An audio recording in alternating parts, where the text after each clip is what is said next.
കൊച്ചി കടൽപ്പാലത്തിലേക്ക് ചാടി ആത്മഹത്യ ചെയ്ത യുവാവിന്റെ മൃതദേഹം തിരിച്ചറിഞ്ഞു. ആലത്തുങ്കൽ സ്വദേശി സാജനാണ് മരണപ്പെട്ടത്.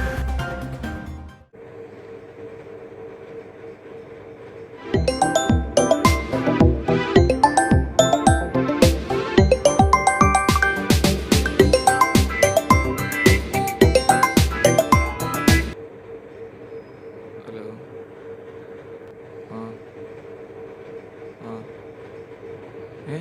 റിസൾട്ട് വന്നോ?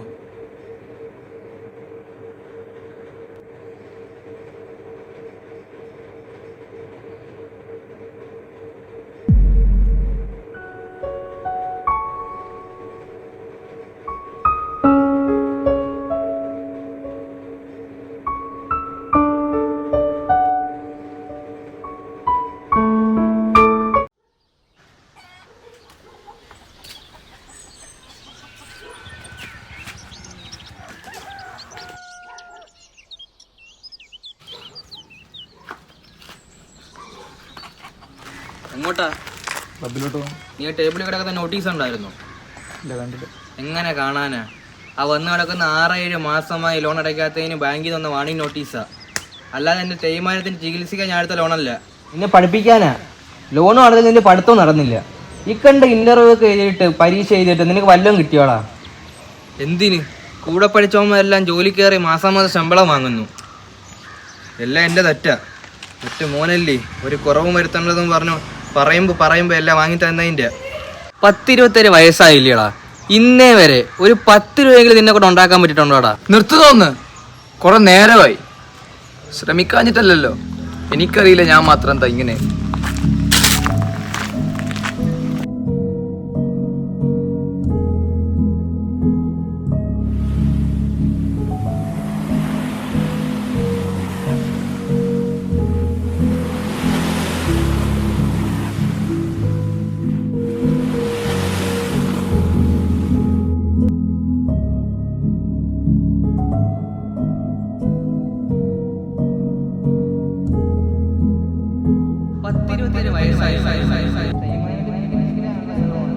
ഇന്നേ വരെ ഒരു 10 രൂപയെങ്കിലും നിന്നെ കൊണ്ട് ഉണ്ടാക്കാൻ പറ്റുന്നുണ്ടോടാ?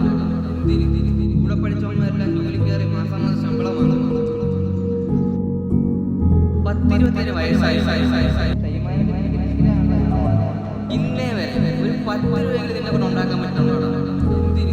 കൂടെ പഠിച്ചവന്മാരെല്ലാം ജോലി കയറി മാസം ശമ്പളം വാങ്ങുന്നു. സോറി മച്ചാനെ, വെറുതെ എറിഞ്ഞാണ്. ഒരു കല്ലെടുത്തേ ഇത്രയും വെയിൽസിനെങ്കിൽ പിന്നെ കടലിട്ടെങ്കിൽ ചാടാൻ പോണേ. അത് ചോദിക്കാൻ താനാരാടോ? തന്റെ അടുത്താരാ ഇപ്പൊ ഇങ്ങോട്ട് വരാൻ പറഞ്ഞേ? ഇവിടെ ആർക്കും വന്നൂടെ? ഇരിക്കി കളിപ്പാക്കല്ലേ, ബാ നമുക്ക് സംസാരിക്കാം.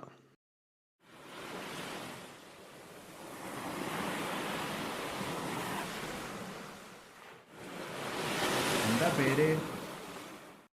അൻവർ. കുറെ നേരം കൊണ്ട് ഇവിടെ ടെൻഷൻ അടിച്ച് നിൽക്കണേ. ഞാനങ്ങ് ദൂരേന്ന് കണ്ടായിരുന്നു. ചാടാൻ നല്ല പേടിയുണ്ടല്ലോ. പിന്നല്ലാണ്ട് ആർക്കെങ്കിലും കടലിൽ ചാടി ആത്മഹത്യ ആഗ്രഹം ഉണ്ടാവും.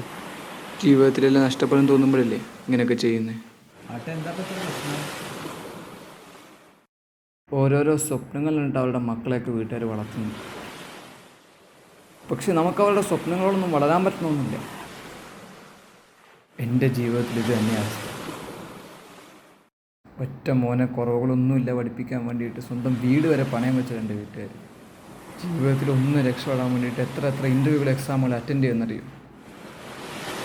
പക്ഷെ ഒന്നിലും ജയിക്കാൻ പറ്റിയിട്ടില്ല എനിക്ക്.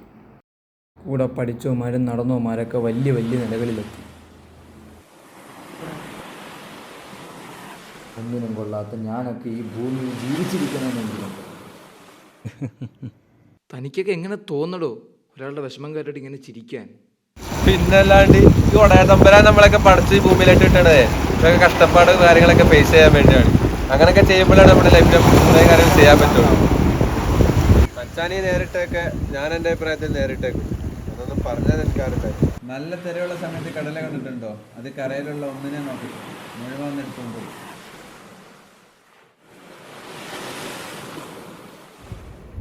ഇപ്പൊ മച്ചാന്റെ മനസ്സെന്ന് വെച്ചാൽ കടല് പോലെയാ. പല കാര്യങ്ങളും ചെയ്യാൻ തോന്നും, പലതും ശരിയാന്ന് തോന്നും. ആത്മഹത്യ പോലെ. മച്ചാന് ജയിക്കണോ അത് തോൽക്കണം. തോറ്റോടത്തുനിന്ന് തുടങ്ങിക്കൂടെ? തുടങ്ങാല്ലേ?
എടാ, ഞാൻ നിൻ്റെ അടുത്ത് വീട്ടുകാർക്ക് കുറേ സ്വന്തം പ്രശ്നത്തിനുണ്ട്. സ്റ്റാഫ് സെലക്ഷൻ്റെ എക്സാമും തോറ്റി വീട്ടിൽ വാപ്പ കടിയുണ്ടാക്കി വന്ന് അവസാനം ആത്മഹത്യ ചെയ്താലെന്ന് വിചാരിച്ച് ഈ കടൽപ്പാടത്ത് നടക്കുന്നുണ്ട്.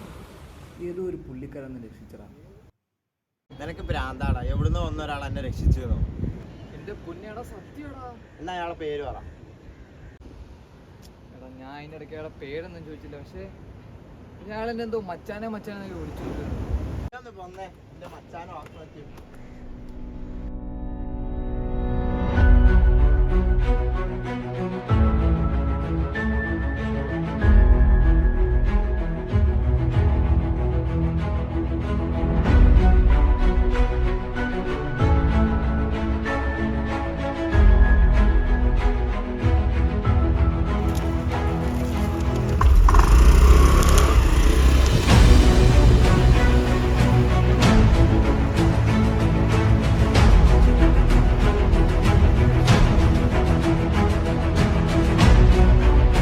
എൻ്റെ ജീവിതത്തിലെല്ലാം അവസാനിച്ചെന്ന് തോന്നിയപ്പോൾ എവിടെ നിന്നൊക്കെയോ ഇരുട്ട് വന്നു മൂടി.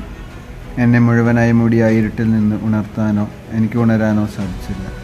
പക്ഷേ യാഥാർത്ഥ്യം ഉണരാതിരിക്കലായിരുന്നില്ല. അൻവറിൻ്റെ ജീവിതത്തിൽ ഞാൻ കാരണം സംഭവിച്ചതുപോലെ ഇനി എന്തിനുണരണം എന്ന ചോദ്യത്തെ മറികടന്നുകൊണ്ട് ജീവിതത്തിലേക്ക് മടങ്ങി വരലാണ്.